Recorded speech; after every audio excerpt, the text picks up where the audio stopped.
Imaginez un instant, et si la Tunisie décidait de s'inspirer de son voisin marocain?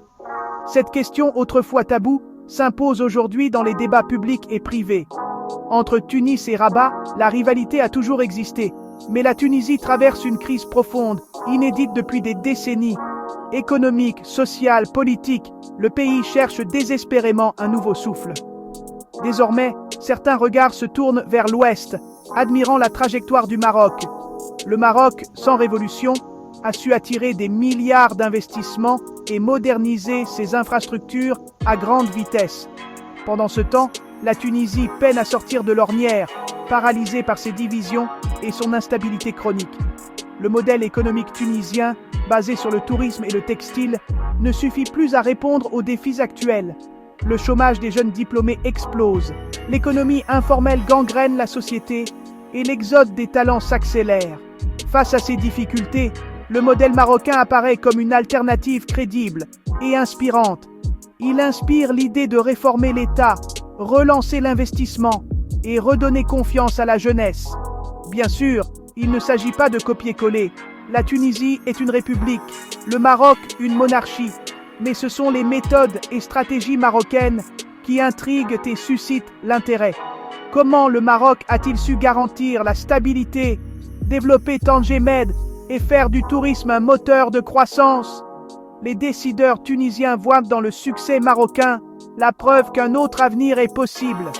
Un avenir fait de pragmatisme, de vision à long terme et de projets concrets. La Tunisie ne peut plus se permettre l'immobilisme. Le temps est venu de s'inspirer de ce qui marche ailleurs. Pour la Tunisie, c'est peut-être le début d'une nouvelle ère, un moment décisif pour repenser son modèle et retrouver l'espoir. Le succès marocain repose sur une stratégie constante depuis plus de 20 ans. Le Maroc s'est positionné comme un hub continental, reliant l'Europe, l'Afrique et le Moyen-Orient. Sa stabilité politique rassure les investisseurs, attirant des géants comme Renault, Boeing ou Safran. Le tourisme marocain ne se limite pas aux plages. Il a créé une marque, une expérience, avec Marrakech et Fès devenus des destinations iconiques. Le royaume a investi dans le luxe, mais aussi dans le tourisme culturel et d'affaires. Tanger Med, aujourd'hui le plus grand port d'Afrique, symbolise cette transformation. Des centaines de milliers d'emplois ont été créés et la région s'est métamorphosée. Casablanca Finance City vise à faire du Maroc une place financière majeure pour l'Afrique. Le Maroc a aussi lancé des plans sectoriels ambitieux, agriculture, industrie, énergie renouvelable. Cette planification stratégique, portée au sommet de l'État, contraste avec l'improvisation tunisienne. Les Tunisiens voient dans cette capacité à anticiper et à diversifier l'économie la clé du développement durable. Le Maroc inspire par sa vision à long terme et sa résilience. Il montre qu'avec une stratégie claire, un pays peut se transformer en profondeur. Pour la Tunisie, ce modèle est une source d'inspiration concrète, un exemple à adapter, pas à copier. En Tunisie, le contraste est frappant. Depuis la révolution de 2011, l'instabilité politique a freiné les réformes et découragé les investisseurs. La croissance stagne, le chômage des jeunes diplômés reste élevé et la dette publique explose. Le tourisme, autrefois fleuron, peine à se relever et reste dépendant du balnéaire à bas prix. Les infrastructures vieillissent, l'investissement est freiné par la bureaucratie et la corruption. Les grands projets stagnent, les zones industrielles souffrent de la comparaison avec le Maroc. L'économie informelle représente près de 40% du PIB, privant l'État de ressources vitales. Cette économie parallèle entretient la précarité et la concurrence déloyale. La Tunisie doit affronter ces défis pour espérer se redresser. Le temps presse pour sortir de l'immobilisme.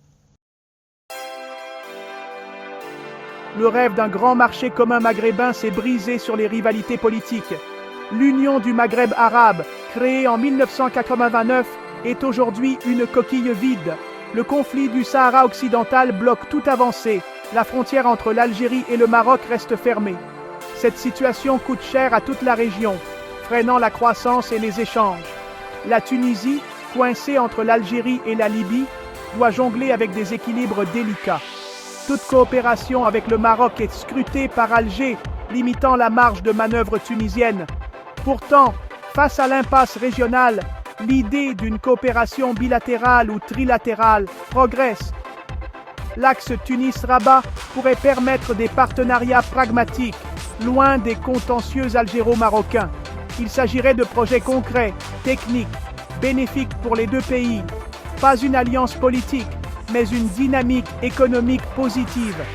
Cette approche pourrait inspirer, à terme, une nouvelle ère de coopération régionale. Pour la Tunisie, c'est une opportunité à saisir. Un premier pas vers un Maghreb plus uni et efficace. Pour l'instant, l'admiration tunisienne pour le Maroc reste discrète, surtout dans les cercles économiques. Les dirigeants tunisiens avancent prudemment, conscients de la sensibilité algérienne. La coopération se développe à bas bruit, via des partenariats techniques et des projets ciblés. Les échanges d'affaires s'intensifient. Banques, assurances, immobilier marocain investissent en Tunisie. Des entrepreneurs tunisiens voient le Maroc comme porte d'entrée vers l'Afrique de l'Ouest. Une nouvelle génération d'acteurs économiques, formés à l'international, porte cette dynamique. Moins prisonniers des rivalités historiques, ils privilégient le pragmatisme. Pour eux, la coopération est une nécessité dans un monde compétitif.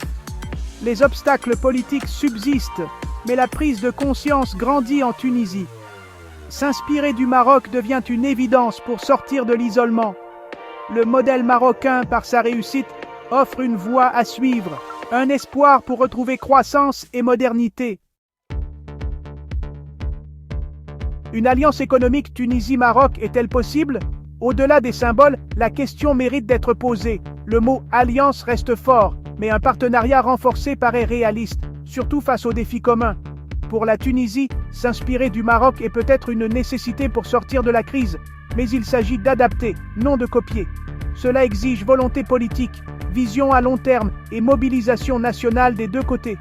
Le succès dépendra de la capacité à dépasser les rivalités du passé et à instaurer un dialogue d'égal à égal.